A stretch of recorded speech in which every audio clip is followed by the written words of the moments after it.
हम दर्शन हो मन हमरो बतिया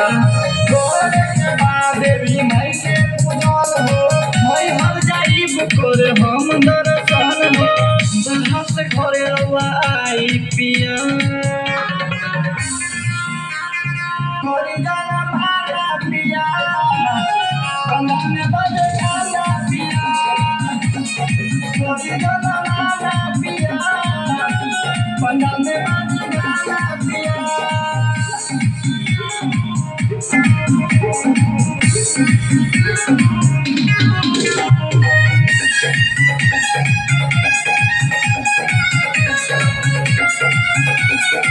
आवे के कोई रे बहाना नौमी के पूजा हम करबो रहना एदी छोड़ी ना बिजनेस के जाना आवे के कोई रे बहाना नौमी के पूजा हम करबो रहना मोया तुम्हारी लियाई पिया कोरी जाना माला पिया बंदा में बज जाला पिया कोरी जाना माला पिया बंदा में बज जाला पिया